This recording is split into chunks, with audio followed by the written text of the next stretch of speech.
of unknown immensity, hurtling with a ferocity never before felt, the intensity will be overwhelming.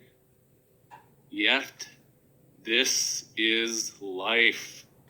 Life is this unknown and overwhelming immensity, and it needs to be asked, how have we met life? In every single moment, what is my response to this tremendous thing called life? How did we sing our songs, paint our canvases, visit our friends, or even clean our homes? Did I wait to sing that song with everything I had, only when there was an audience to potentially give me applause? Or did I sing my songs every single day, knowing that I always sang for all of creation, and it heard me every time? Spirit always gives everything it has to life. It is all in. Total vulnerability. Every moment is the opportunity to live life this way, and every action is the opportunity to live deliberately. Every moment is our response to life, and thus our response to death.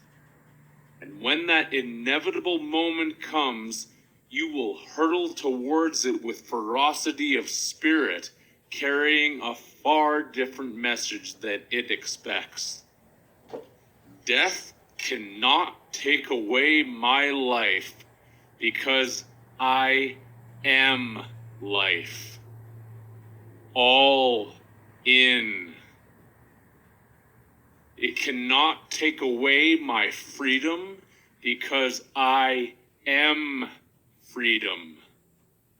It cannot take away my love, because I am love. How important is freedom?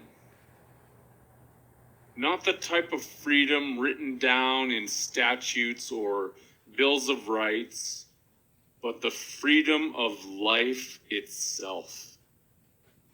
It should be obvious that we cannot defer our freedom to anyone else or any outside authority.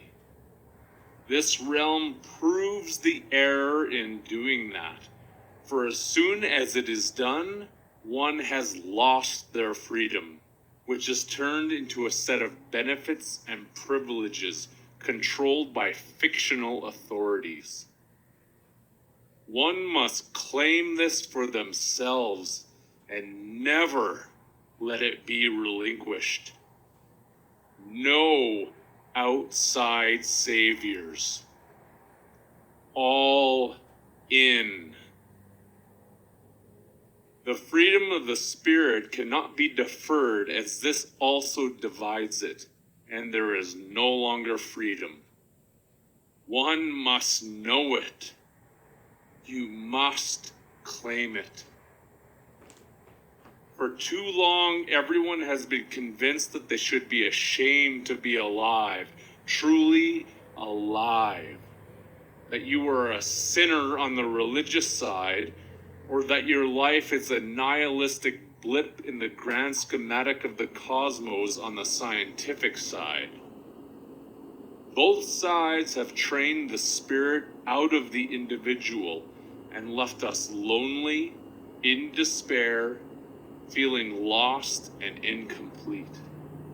Instead of telling you that the truth is within, lies are spun as holy doctrine and sold on every street corner, where human life has been perverted into a twisted circus act, believing in false idols, consumerism, and narcissistic value systems. Inspiration has been outsourced, and one now looks to insubstantial forms of entertainment to provide it. its effects consistently fleeting and wholly inadequate.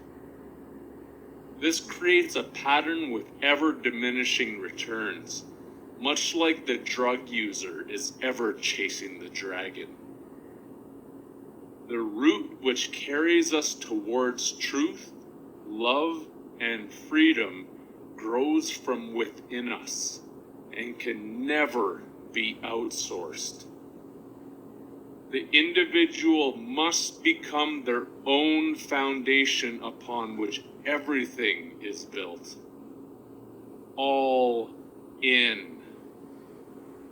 If one would place their whole bet on the external, they will rue the day they listen to the false prophets, preaching their sermons upon fields of corpses. They are the vampires of alternate dimensions, preying upon the spiritually thirsty, promising everlasting water, and instead giving them sand to drink. This force will consume you until you are spent, and then hate you for having nothing left to give. It divides you, and then devours the broken pieces, each person being but a pawn on their chessboard of